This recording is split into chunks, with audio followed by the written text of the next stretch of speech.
Invitation letter increases the chance for the visitor visa to get approved, but it does not guarantee it. On the other hand, if the invitation letter is written improperly or the information provided in the letter does not match with the information that the applicant have put in their visa application, then it might actually cause the visa refusal. To authenticate the invitation letter and for the immigration officer making sure that this invitation letter is not fake, sometimes the officer will ask you to provide an invitation letter which has been notarized by a notary public in order to just facilitate the visa application process. You can simply search on Google Maps for notary public, make an appointment, print out the letter, take it to the notary public person for them to review and then verify the letter. Now let's see how we can write a proper invitation letter for our family and friends who would like to visit us in Canada, US, or elsewhere. The invitation letter should include the following information. First is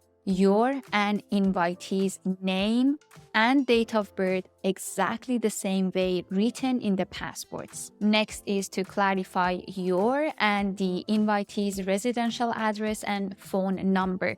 The addresses you provide in the letter should match exactly with what has been provided in the applicant's visa application. So if you are not sure about the details of the address or the phone number of the person you are inviting, make sure that you double check it with them. Next is to mention your relationship with the person you are inviting.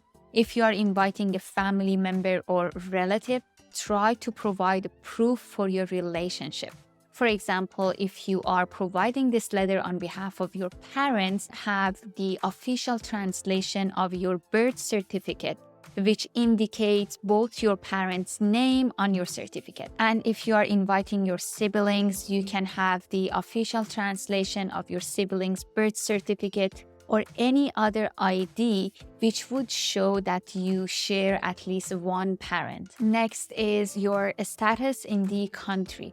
Always provide the proof of your status in the country. For example, an image of your study permit, work permit, permanent residency card, or citizenship. Also, if any other family members are living with you in this country, you need to mention their names and date of birth.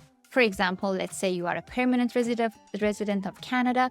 You are writing an invitation letter for your parents, but you are living with your spouse and your children in Canada. In that case, in the invitation letter, you need to list your spouse's name and your children's name and date of birth. Next is the exact date of arrival and departure of the person you are inviting. This information should match with the exact dates that the applicant has provided in their visa application and also match with the flight ticket reservations. Next is your occupation in the country. For example, either you're a student, you're self-employed, or you're being employed by another company.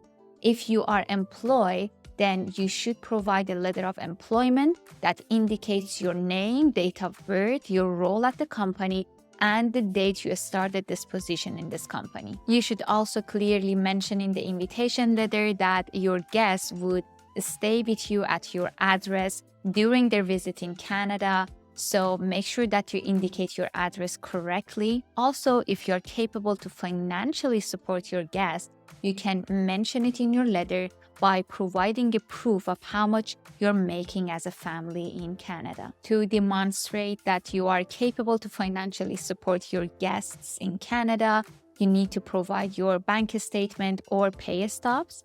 And you need to provide the letter of employment that we talked about previously that states your salary as well. As briefly mentioned in the beginning of this video, the invitation letter by itself cannot guarantee the applicant's visa application to be approved. To make the case much stronger, the applicants need to show that they have strong ties to their home country that would guarantee that they would return after their temporary visit in Canada or the US. If you would like to know how you can provide the information of how you have strong ties to your home country, make sure that you watch this video. I have put an invitation letter template in the caption below this video. Please take a look and leave me a comment if you have any questions. If you would like to see more videos like this, please do not forget to subscribe to my channel. Cheers and see you in the next video.